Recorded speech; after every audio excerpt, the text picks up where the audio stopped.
Should men have the ability to opt out of fatherhood?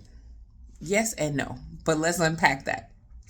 So, people think of the concept of reproduction as this thing that happens like once a month for a woman. But physiologically, the male body and the female body are constantly going through the process of trying to reproduce. It's not a thing that just happens at one point. It's every cycle that's happening is trying to get to this result. For men, it happens a bit quicker because you're just in a constant production of semen.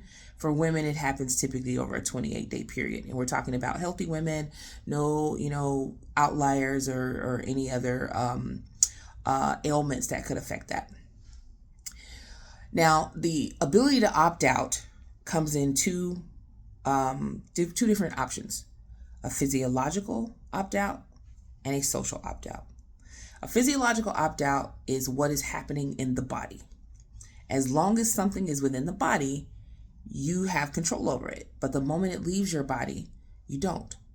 So for men, your ability to physiologically opt out of fatherhood is before you put your seed in her. The moment you transfer ownership or chain of custody, that's a better word. The moment you transfer a chain of custody to her, you are no longer able to physiologically opt out. You now have to socially opt out. Socially opt out means deciding to be or not to be within that child's life. On the woman's end, within legal limits, because now we have these things called heartbeat laws, she's able to opt out up until the point of her state's limits. Here in the state of Georgia, it's 6 weeks or the first detection of a heartbeat. How do I know? My son was detected at 5 weeks. I was able to file him on my taxes at 8 weeks pregnant. So I had the ability to physiologically opt out up until 5 weeks in this case. Then it became a social opt out.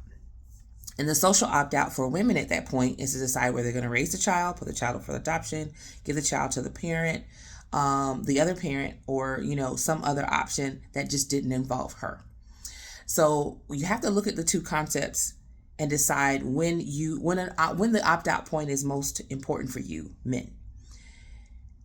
It should be at prior to conception, meaning stop putting it in any old thing, because any old thing could have your baby, and any old thing is going to get on your nerves forever.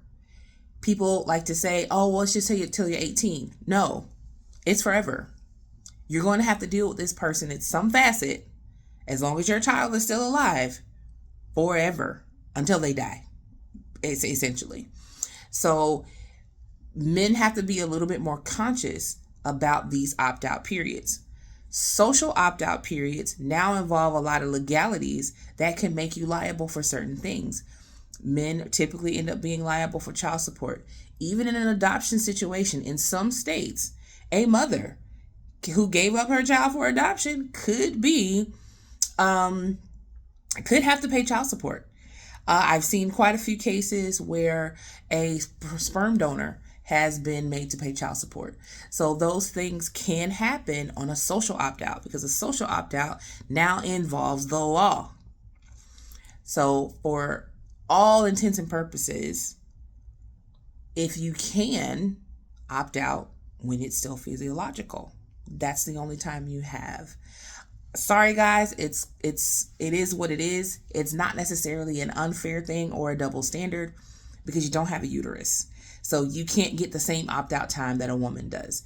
It's physiologically impossible. You just don't have the tools for it. Double standards exist when everybody has access to the same information, same resources. You don't have a uterus. So unfortunately, you can't opt out at the same interval as women, but you do have options to opt out. And if you opt out physiologically, you put yourself in a better framework, because you now remain in control of the entire process. When you opt out socially, now things are kind of left up to, is she going to take me to court? Is the court going to come after me? There are a whole lot of things that end up being out of your control. So make the best decision for you, sir. Have a good one.